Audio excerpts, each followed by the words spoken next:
Boa noite, meu irmão, minha irmã. Mais um encontro, mais uma semana. Aqui estamos para mais um episódio do nosso IPC Talk. Nós queremos expressar a alegria de ter você com a gente aqui mais uma vez e reforçando sempre aquilo que a gente tem reforçado em cada início de episódio, em cada fim de episódio, o seu compromisso de não apenas interagir com a gente durante o estudo, mas compartilhar. Seja um agente aí de compartilhamento para que a palavra se propague, se espalhe. Mande para os seus contatos, vamos lá, curta o vídeo, comente no chat, comente na aba de comentários do canal e compartilhe para seus amigos, para seus contatos.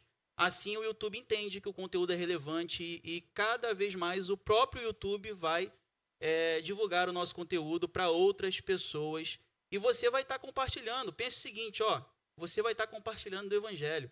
A gente está estudando, seguindo a nossa proposta de estudar a carta de Paulo aos Coríntios. Estou aqui com o pastor Vanderlei, com o pastor Alain. Estamos animadíssimos, empolgadíssimos com tudo que Deus tem feito através desse programa. E eu quero ouvi-los também.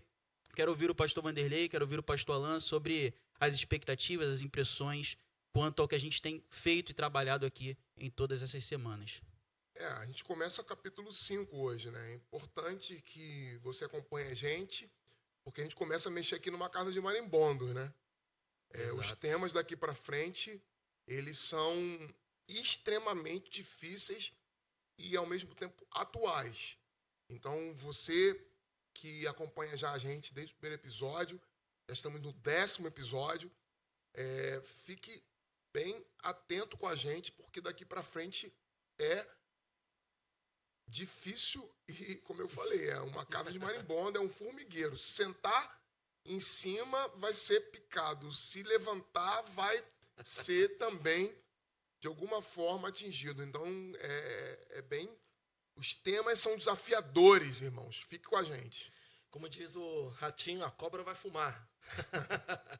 Pastor João, minha palavra inicial é agradecer a galera da produção pelo café. Hoje a gente está com o cafezinho aqui, na medida. Então, agradecer a galera pelo cafezinho e vamos para o nosso bate-papo. Reforço do Léo. Léo chegou, botou ordem na casa, tem café para todo mundo. Aquele que chega na equipe tem que trazer. A produção está reclamando aqui. O diretor está reclamando porque na primeira vez ele deu café também. Não permanece, não tem perseverança, vem outro e toma teu encargo. Gente, e de fato tem sido maravilhoso. Comente aí sobre as suas impressões até aqui e a sua expectativa. Como o pastor Vanderlei ressaltou, a gente vai agora ler o capítulo 5. A gente tem visto até o momento, até o capítulo 4, até semana passada, o texto, né, e a gente, junto com o texto, se concentrou nas divisões, nos problemas, e era de fato aquilo que precisava ser tratado inicialmente, para que outros problemas mais profundos pudessem ser tratados. E agora sim, aí sim, é formigueiro mesmo, como o pastor Vanderlei ressaltou. Antes da gente ler o texto, eu queria convidar você a orar, e eu queria pedir para o pastor Alain para fazer essa oração. Vamos lá. Senhor, nós queremos nesse momento dedicarmos em oração a Ti, suplicando a Tua graça, o Teu favor sobre nós, para que na ação do Espírito Santo, na intervenção do Espírito Santo, a gente venha compreender aquilo que o texto sagrado tem a nos dizer, Senhor. Faça isso para a Tua glória, para o Teu louvor, para a edificação da Tua igreja, em nome de Jesus Cristo, nosso Senhor. Amém. Amém. Amém. Vamos lá, pessoal. 1 Coríntios 5, verso 1 diz assim: geralmente se ouve que há entre vós imoralidade, e imoralidade tal, como nem mesmo entre os gentios, isto é, haver quem se atreva a possuir a mulher de seu próprio pai. E contudo, andais vós ensoberbecidos e não chegastes a lamentar para que fosse tirado do vosso meio a quem tamanho traje praticou. Eu, na verdade, ainda que ausente em pessoa, mas presente em espírito, já sentenciei, como se estivesse presente, que o autor de tal infâmia seja em nome do Senhor Jesus, reunidos vós em o meu espírito com o poder de Jesus, nosso Senhor, entregue a Satanás para a destruição da carne, a fim de que o espírito seja salvo no dia do Senhor Jesus. Não é boa a vossa jactância. Não sabeis que um pouco de fermento leveda a massa toda? Lançai fora o velho fermento, para que sejais nova massa, como sois de fato sem fermento. Pois também Cristo, nosso Cordeiro Pascal, foi imolado. Por isso, celebremos a festa, não com o velho fermento, nem com o fermento da maldade e da malícia, e sim com os asmos da sinceridade e da verdade. Já em carta vos escrevi que não vos associasseis com os impuros. Refiro-me com isto não propriamente aos impuros deste mundo, ou aos avarentos, ou aos roubadores, ou idólatras, pois, neste caso, terias de sair do mundo. Mas agora vos escrevo que não vos associeis com alguém que, dizendo-se irmão, for impuro, ou avarento, ou idólatra, ou maldizente, ou beberrão, ou roubador. Com esse tal, nem ainda comais. Pois com que direito haveria eu de julgar os de fora? Não julgais vós os de dentro? Os de fora, porém, Deus os julgará. Expulsai, pois, de entre vós o malfeitor. Irmãos, nós estamos diante de um texto que começa a trabalhar a questão da disciplina aplicada a problemas morais. E a gente precisa lembrar, antes de passar a palavra para os colegas aqui, daquilo que é a cidade de Corinto. A cidade de Corinto é uma cidade marcada pela imoralidade. A população de Corinto é caracterizada como uma população imoral, tanto que surge o termo modo Corinto ou coríntio de viver, associado à prostituição, à promiscuidade. E a gente vê como a comunidade está envolvida também nessa cultura, né? A gente vê a comunidade escandalizando até mesmo a população de uma cidade marcada pela promiscuidade. E aí a gente tem Paulo inserindo nesse momento, nesse contexto, a temática da disciplina. Eu queria começar aí com o pastor Alain.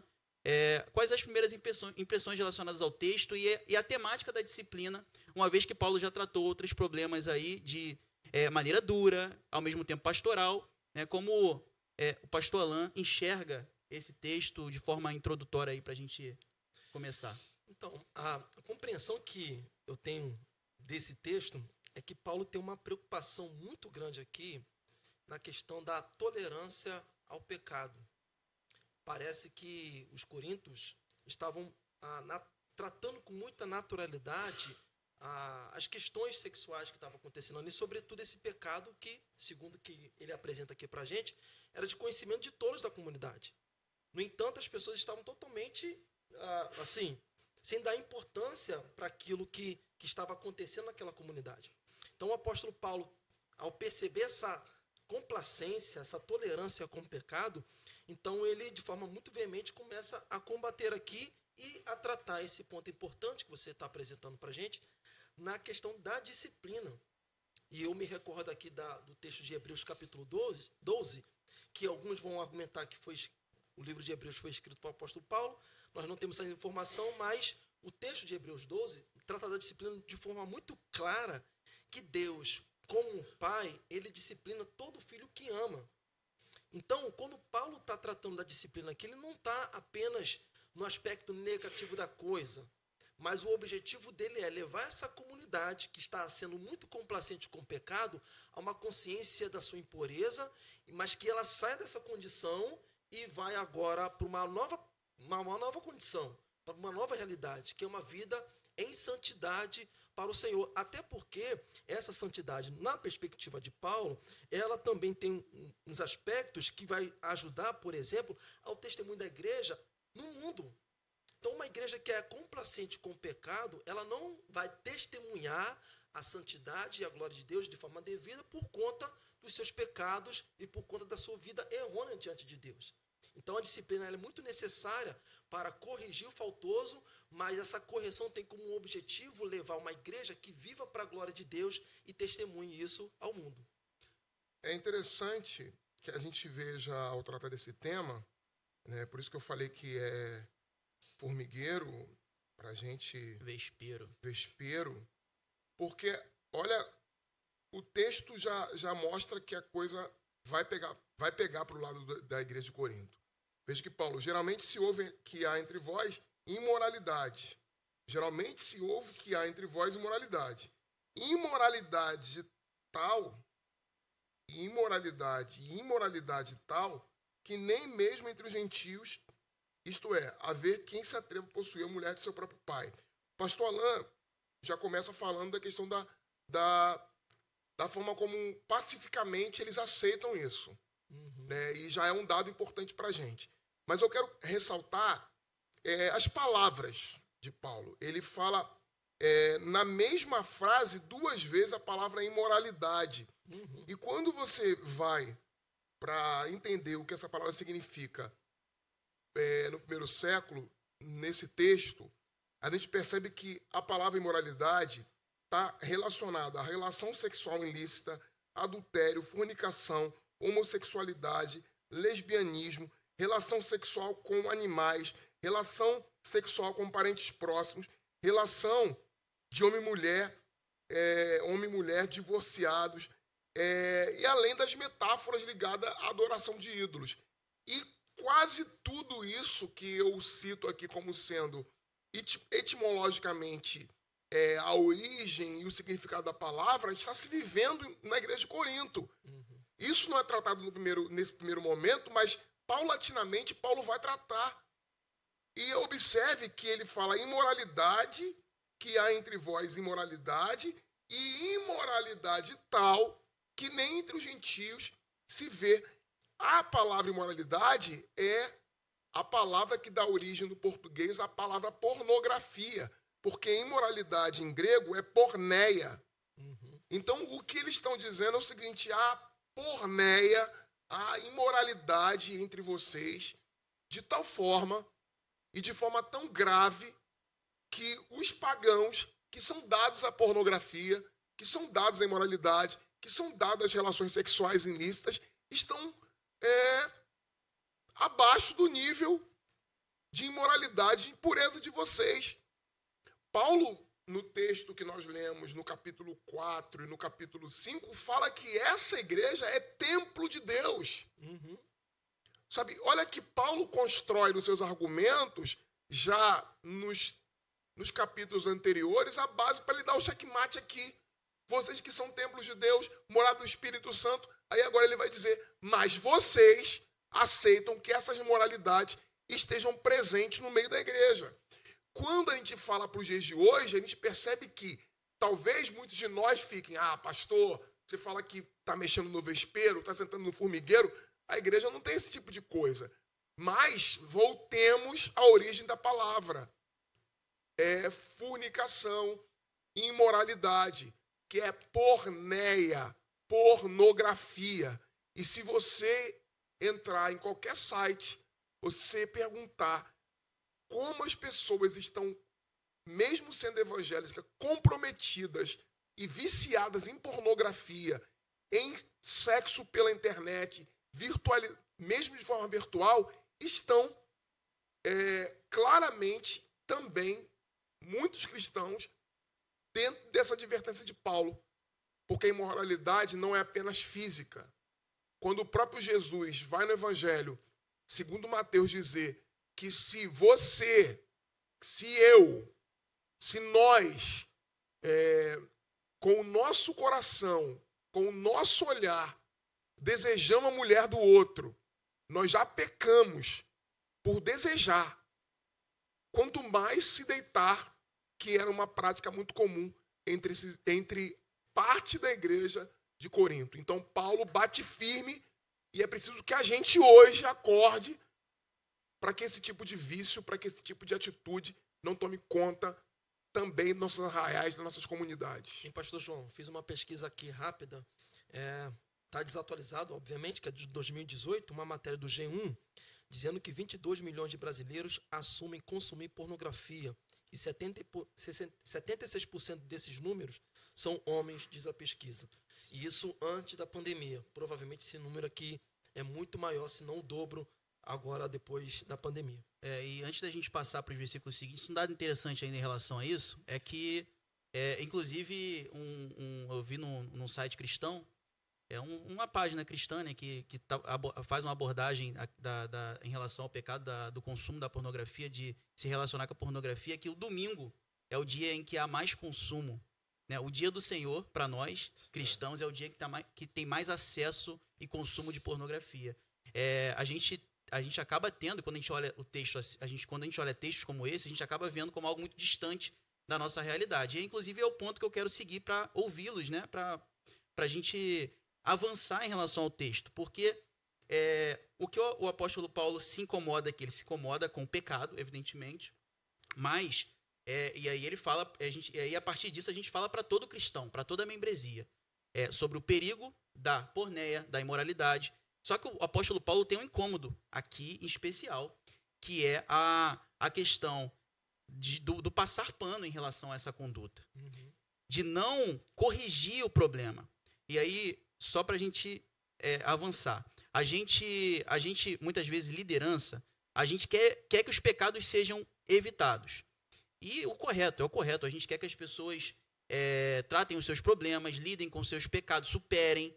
E só que a gente, muitas vezes, não sabe lidar quando estes pecados são cometidos. E aí o que Paulo está trabalhando nessa comunidade é justamente isso, né? O pecado precisa ser tratado, precisa ser disciplinado. O problema já aconteceu. E aí, o que nós fazemos? E aí, o que vocês acham, né, Pastor Vanderlei, o que você acha sobre o que era a dificuldade dessa comunidade em tratar o problema? Por que essa comunidade resistia em tratar o problema? Queria que vocês comentassem um pouco sobre isso. Então, eu acho que há uma certa cumplicidade. Primeiro, há uma certa cumplicidade. Observe o versículo 2 fala: contudo, andai-vos insubversidos.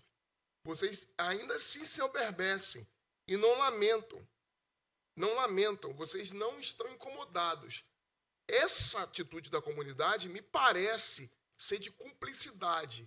Não mexe com ele para não mexer comigo.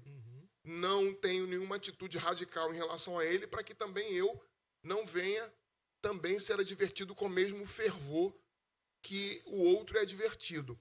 Por outro lado também, acho que o orgulho é também um dos responsáveis por isso, que cega a comunidade de tal forma, eles se acham tão pneumaticóis, eles se acham tão cheios do Espírito Santo, que eles não conseguem enxergar que na igreja que eles estão há gente que está mergulhada, não no Espírito Santo, mas na impureza. Porque quando Paulo fala sobre a comunidade, a ênfase dele aqui nesse capítulo é: vocês não têm noção de que há imoralidade sobre imoralidade. Em nenhum momento aqui, mesmo ele falando que a comunidade era uma comunidade em que o Espírito habitava, ele usa essa ênfase que ele usa aqui sobre a imoralidade. A imoralidade entre vocês é tamanha, uma imoralidade tal que os gentios são superados por vocês. Então, acho que, respondendo ao pastor João, é algo que a gente precisa pensar com relação às nossas comunidades. Será que a gente está fechando o olho? Será que a gente está percebendo a imoralidade do nosso meio? Será que nós não estamos tratando? Ou será que há um pacto silencioso? Você não fala, eu não falo, ninguém fala, e vamos fingindo que nada disso acontece? Então, acho que Paulo é muito sábio e certeiro para mexer no vespeiro, para futucar lá o formigueiro e vamos tratar desse problema. Vocês estão permitindo coisas absurdas. Isso precisa mudar. O que eu achei interessante que o senhor colocou, pastor Vanderlei, essa questão da vaidade, ela nos cegar. Provavelmente os líderes, tomados pela sua soberba, como Paulo coloca aqui, deixou a coisa oculta, não somente para camuflar seus próprios erros, mas também para que o exercício da sua liderança não fosse questionado. Então, às vezes, a gente pode até cometer esse erro. Olha, para que a minha liderança não seja questionada, tal, eu não caia em descrédito, vamos fingir que isso aqui não existe, vamos jogar isso por debaixo dos panos, tal, vamos acobertar, de maneira que não seja levantado esse problema, a nudez seja exposta, e aí, incluindo a minha liderança pode estar sendo questionada, né? Então, me parece que também essa questão da soberba, ela pode nos fazer tão cegos, como o Paulo colocou aqui, que a gente nem lamenta, finge que a coisa não está existindo e a vida segue. Mas eu queria também colocar, o pastor João, a questão da graça. Ainda que a graça ainda não foi mencionada aqui diretamente, mas talvez possa estar passando na cabeça dos nossos amigos que estão nos acompanhando que somos salvos pela graça, né? Não é uma obra produzida por nós, é algo que Deus fez e concede a cada um de nós. E então as pessoas podem achar assim, olha, mas e aqui, esse problema seríssimo aqui? E a gente precisa compreender que essa graça, ela é uma dádiva de Deus em nosso favor, mas ela transforma a nossa conduta, né, pastor Vanderlei? Ela transforma, essa graça é uma graça barata que não exigiu de mim obra, mas é uma graça valiosa porque o sangue de Jesus foi derramado para trazer remissão dos meus pecados, mas também trazer uma mudança de vida, trazer transformação, trazer mudança de postura, mudança de raciocínio, mudança de visão de mundo, uma transformação completa. Então, quando a gente insiste de falar que a salvação ela é dádiva de Deus, é gratuita, é dada a nós, sem que exija de nós nenhum tipo de contrapartida, isso de fato a Bíblia afirma. Mas essa graça também, ela transforma. E me parece que Paulo está insistindo de que esse problema seja ajustado, porque se é uma comunidade de crente, de santos, como ele falou lá no início, essa santidade precisa ser colocada em prática, precisa ser visualizada na vida daqueles que compõem aquela comunidade. Sim. E falar mais alguma coisa, pastor? Não, tranquilo? Então a gente entende, né? Eu queria que você também desse a sua opinião sobre aquilo que a gente tem comentado aqui, né? Quais as dificuldades que você enxerga na igreja de hoje, né? Que tem sido impeditivo ou talvez empecilho para que certas situações pecaminosas sejam tratadas. Orgulho, talvez conivência, talvez a questão de não ter a sua liderança questionada, ou mesmo evitar o problema, fingir que não vê, né? Não mexer em algo que possa trazer algum problema, alguma polêmica na perspectiva de quem lidera. Então, a gente está diante de uma comunidade que está passando, de fato, pano para o problema. A gente já viu, é uma comunidade cheia de problemas e marcadas por divisões, entre outras coisas. Então, Paulo já vai, ele mesmo distante, né? Como ele vai dizer no versículo seguinte, eu, na verdade, ainda que ausente em pessoa, mas presente em espírito, já sentenciei. Lembrando que Paulo se vê como pai espiritual dessa comunidade. Então, ele não pode simplesmente ouvir o que está acontecendo e não tratar. E aí a gente está diante da solução que Paulo apresenta aqui, né? Que é um texto que para muitos hoje é um texto duríssimo, né? Paulo forçou a barra, Paulo exagerou, Paulo foi muito duro, né? Como Entregar assim? a Satanás, Entregar né? a Satanás. E ele vai usar a mesma expressão em outros momentos, né? Então ele vai dizer, eu na verdade, ainda que ausente de pessoa, mas presente de espírito, já sentenciei, como se estivesse presente, que o autor de tal infâmia seja, em nome do Senhor Jesus, reunidos vós e meu espírito, com o poder de Jesus, nosso Senhor, entregue a Satanás para a destruição da carne, a fim de que o espírito seja salvo no dia do Senhor. Eu queria ouvir de vocês, né, quais as suas impressões sobre o que Paulo está declarando. Eu queria começar agora com o pastor Vanderlei. E aí, pastor Vanderlei, Paulo muito duro, Paulo certeiro, Paulo enfático, Paulo preocupado com a comunidade? Então, eu vejo que Paulo está certíssimo. E quero falar a galera muito preocupada com os julgamentos alheios, e, aliás, preocupada não, muito cheio de milindres com o julgamento alheio, o pessoal da hipergraça aí, que Paulo simplesmente sentencia. Vamos entender o contexto aqui. Paulo está falando com uma comunidade que está indiferente, uma comunidade orgulhosa, a uma comunidade que não consegue tratar seus problemas. Então, Paulo tem uma medida radical, quer dizer para vocês, olha, vocês estão completamente sem referência de valor. E eu quero dizer, como apóstolo e pai dessa comunidade, a vocês o seguinte, minha sentença é essa, tratem o problema, tratem essa situação. A sentença de Paulo vai na contramão do que eu vejo as pessoas da hipergraça dizendo por aí, mas ninguém pode me julgar, mas o lugar da igreja é de ser hospital, a igreja de Cristo não pode ter esse tipo de atitude com ninguém. Não pode, não deve, quando há arrependimento do pecador, quando há arrependimento daquele que caiu, e esse deseja e viva uma vida de conversão, a comunidade precisa acolher a conversão, tratar de quem se converteu, sarar as feridas daquele que caiu, cuidar dele, acolhê-lo. Mas quando dentro da comunidade não há conversão, o indivíduo permanece insistentemente afrontando a autoridade dos seus líderes, afrontando a autoridade da palavra de Deus e, de forma radical, permanece no pecado, o apóstolo Paulo diz, entregue a Satanás para que seja ele punido, para que ele seja convertido pela dor, pelo sofrimento, para que esse remédio duro, mas necessário, seja aplicado sobre a vida dele. Paulo não está dizendo para que o indivíduo não terá de nenhuma forma possibilidade de voltar à comunidade. Tanto é que você, ao ler a segunda epístola de Paulo, Paulo vai dizer, olha, gente, vocês exageraram agora. Lá atrás, vocês foram coniventes, vocês foram fracos, vocês não tiveram autoridade para tratar do problema. Mas lá na segunda epístola, Paulo vai dizer, vocês foram além, porque o indivíduo depois se converte, o indivíduo depois muda de vida e a comunidade continua a rejeitá-lo. É essa tensão que a comunidade tem que ter coragem de assumir que essa tensão está presente, mas ela precisa administrar essa tensão com sabedoria. Qual é a tensão?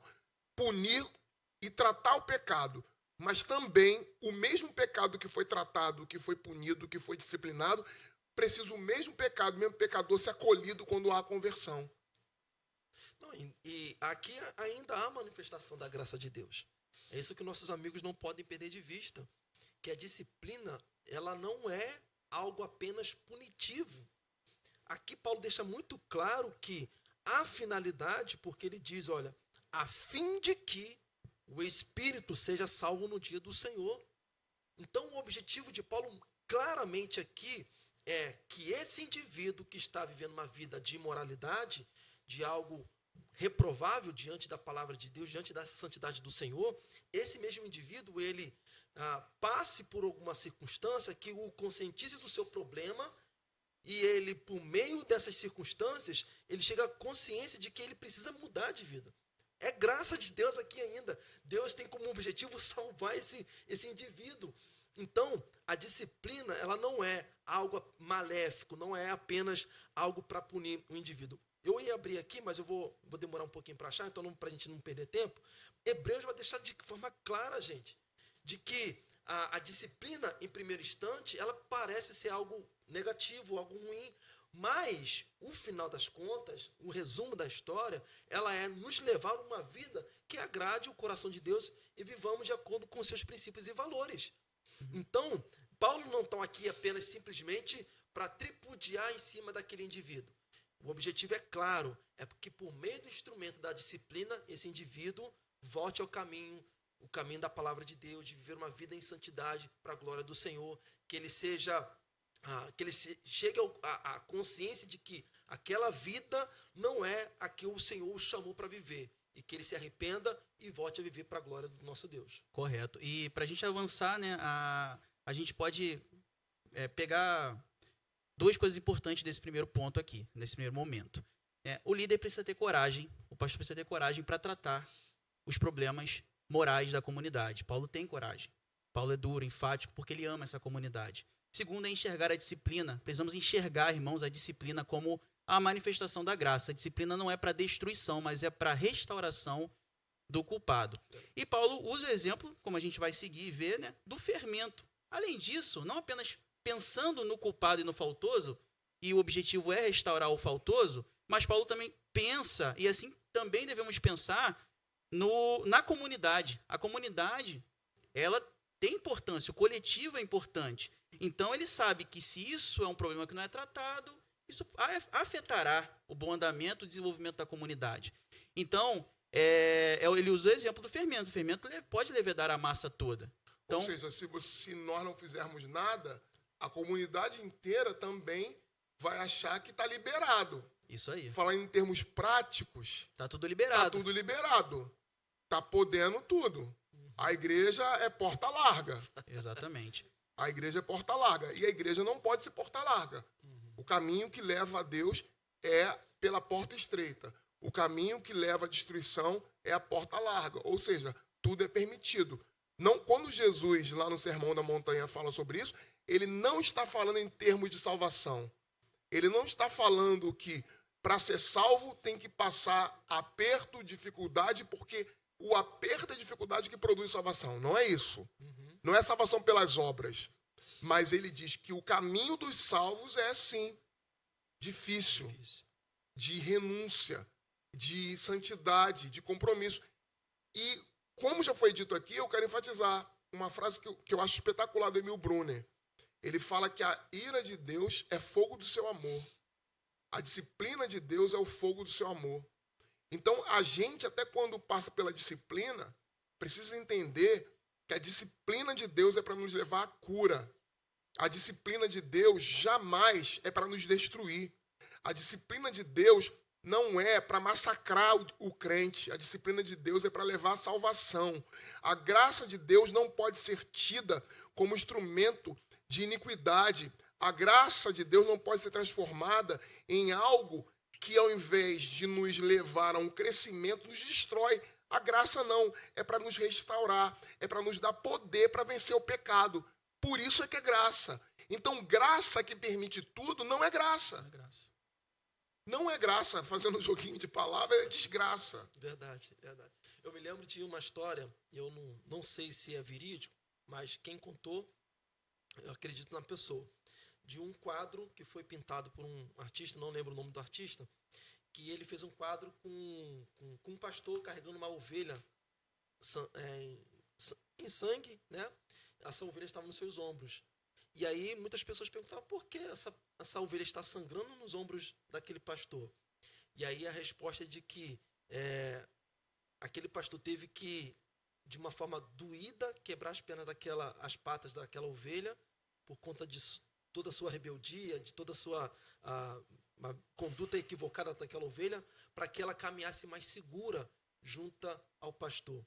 Então, trazendo isso para a nossa vida prática, existem algumas vezes circunstâncias que aos nossos olhos são difíceis, mas a finalidade é que o Senhor quer nos trazer mais para perto dele, para que caminhemos mais de forma santa, para a glória dele, seguindo seus princípios, seus valores, longe dos perigos que o nosso coração muitas vezes nos propõe a vivenciar. Então a disciplina tem com esse objetivo de, às vezes, quebrantar o nosso coração para que a gente viva de acordo com a vontade de Deus. Sim, a disciplina ela vem trazer a transparência, a sinceridade, a verdade no meio da comunidade.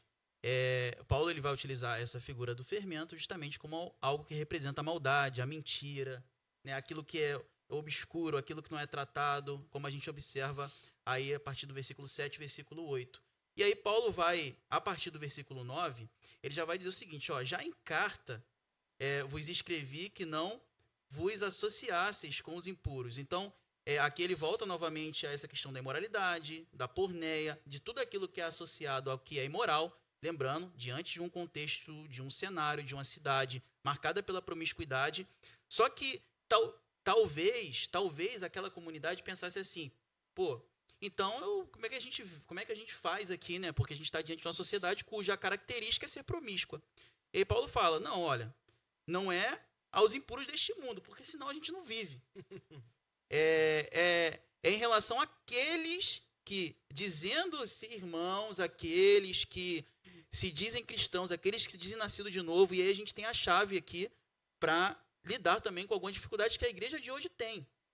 A igreja de hoje muitas vezes está super interessada nos problemas de fora, de pessoas, o comportamento de fulano de tal, de um ator, de um artista, de um político, quando muitas vezes não consegue tratar de situações internas na própria comunidade, não trata problemas que causam escândalo na própria comunidade. Então, como é que pastor Alain, pastor Wanderley, começar agora pelo pastor Alain, como é que a gente enxerga essa fala do apóstolo Paulo, né, do lugar certo, né, da gente tratar a hipocrisia? Acho que aqui a questão por trás ali é o pecado da hipocrisia também, o pecado associado à hipocrisia. O que você pode comentar a respeito? Me parece que Paulo está sendo muito claro aqui que ele não quer que aquela comunidade seja conivente com o pecado. Então, por isso ele deixa bem claro, olha, eu não estou falando para você deixar de se relacionar com o imoral deste mundo, porque seria impossível você viver a sua realidade. Então, ele está aqui se referindo aqueles que se dizem que são crentes, aqueles que se denominam como cristãos, mas que vivem totalmente fora dos padrões que a Bíblia nos oferece. Então ele está nos direcionando para uma mentalidade, olha, eu não devo ser influenciado por aqueles que se dizem cristãos, mas que têm uma conduta totalmente reprovável, segundo o que a Bíblia diz.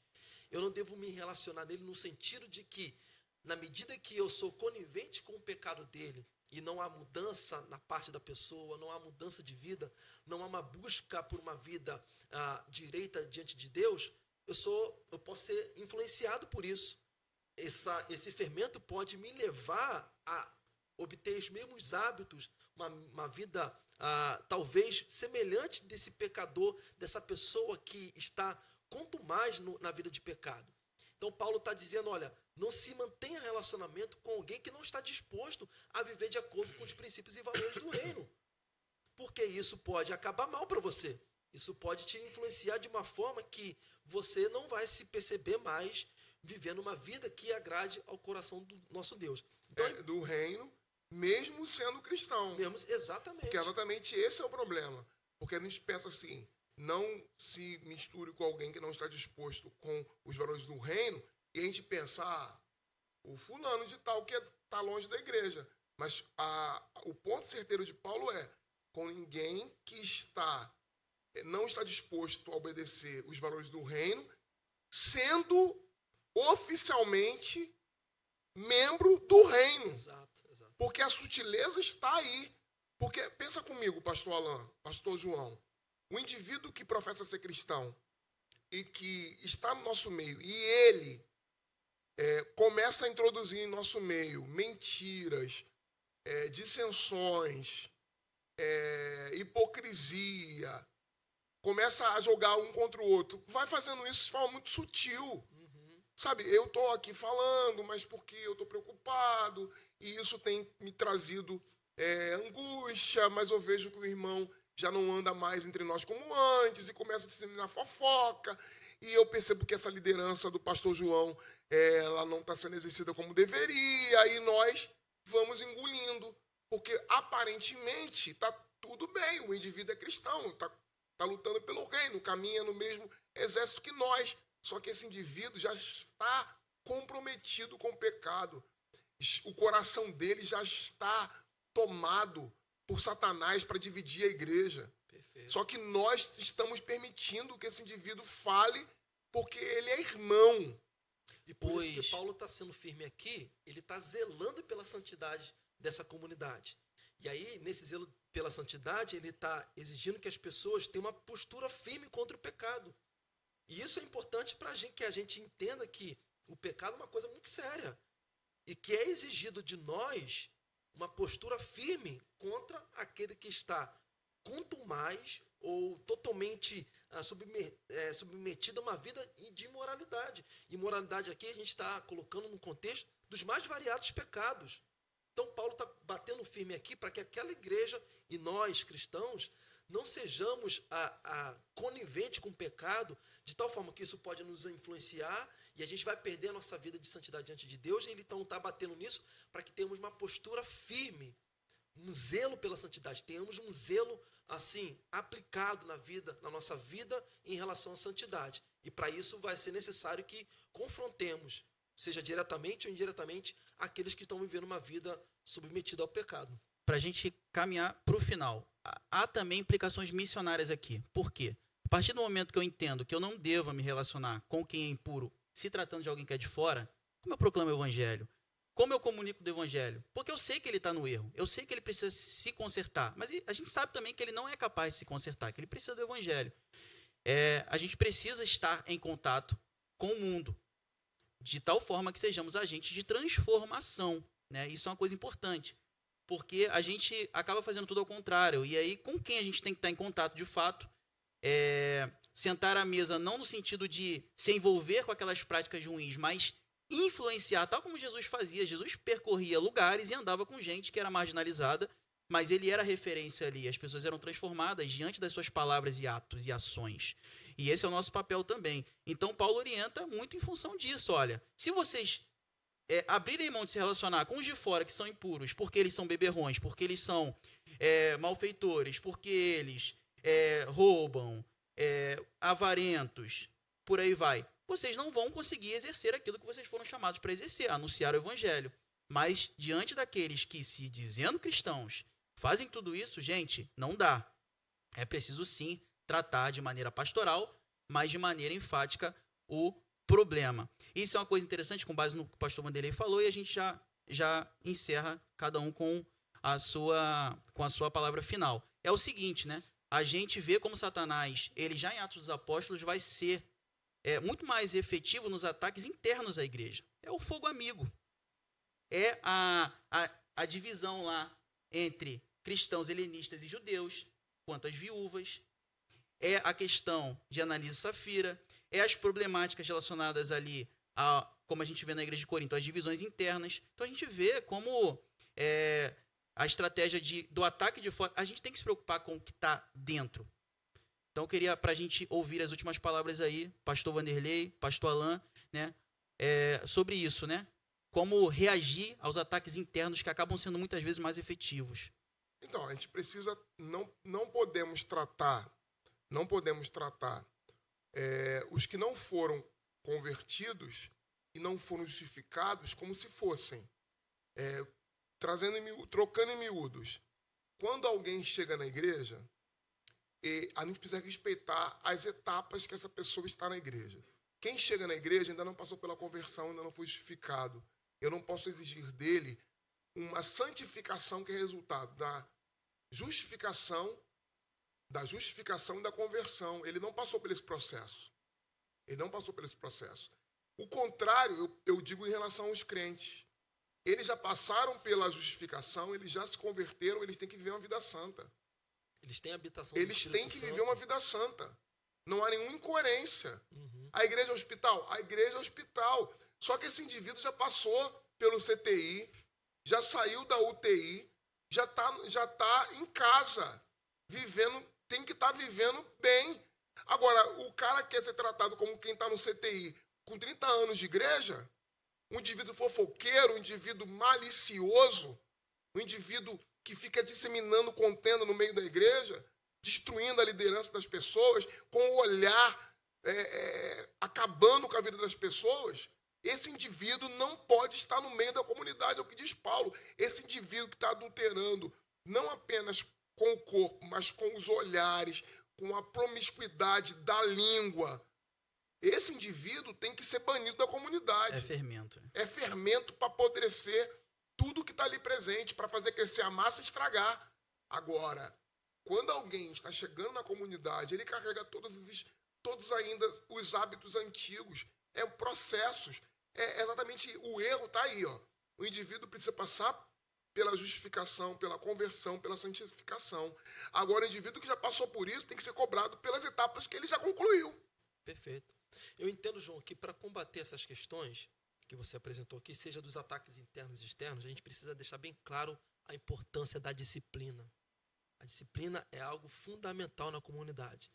E aí, conforme a gente já conversou aqui, a disciplina não tem como objetivo apenas punir, mas é conscientizar a pessoa do seu equívoco, Restaurar. do seu erro e restaurar.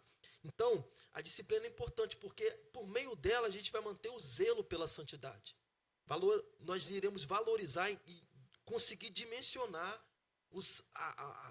o que Deus nos chama para viver uma vida de santidade. Então, a disciplina ela vai tanto combater o erro e ela vai também nos condicionar, vai nos levar, vai nos moldar para uma vida em santidade. Valorizar a santidade, ter zelo pela santidade. E aí, esse zelo pela santidade também vai ser um processo de restauração natural. Ninguém aqui é santo de forma plena, no sentido de que já atingimos um patamar de vida que a gente é impecável. Não. Mas somos disciplinados constantemente no sentido de que a palavra nos adverte dos nossos pecados, a gente entende a importância da santidade e a gente vai buscar constantemente a vontade e a vida de restaurar e de viver uma vida para a glória de Deus. E por fim, tudo isso vai nos levar para uma vida de testemunho ao mundo que nós vivemos. Porque precisamos testemunhar o Deus que nós servimos. Fato. E essa maneira de testemunhar significa que a gente se abstém do pecado, a gente entende a repugnância que o pecado tem na perspectiva bíblica e nós vivemos para a glória do Senhor. E nessa busca de viver para a glória do Senhor, nós iremos testemunhar ao mundo que nós somos uma nação santa, um povo de propriedade exclusiva daquele que se entregou ao mundo em favor de nós. Amém. Vamos encerrar por hoje. Ó, vê que é assunto, né? Continue com a gente, fique firme. Vamos orar por isso, inclusive, né? Para que sejamos testemunhas fiéis. Eu queria convidar você a fechar os seus olhos. Não esqueça de curtir. Curtir e se inscreva caso você tenha caído aí, o vídeo chegou até você, você não se inscreveu, se inscreva no canal. A gente vai orar, convido você a fechar os seus olhos nesse momento para a gente encerrar. E para essa oração eu vou convidar aí o pastor Vanderlei para estar fazendo. Senhor, muito obrigado por esse tempo de compartilhar a palavra, de crescermos juntos no entendimento da tua vontade. Nos abençoe, Senhor, para que tenhamos coragem de tratar das questões difíceis de nossas comunidades, que envolvem pecado, imoralidade, muito mais que isso. Coragem, Senhor, para vivermos plenamente o teu evangelho, segundo o modelo de Jesus Cristo, nosso Senhor. Amém, Jesus.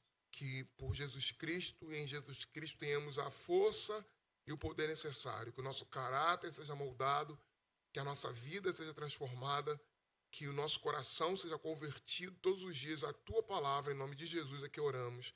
Amém e amém. Amém.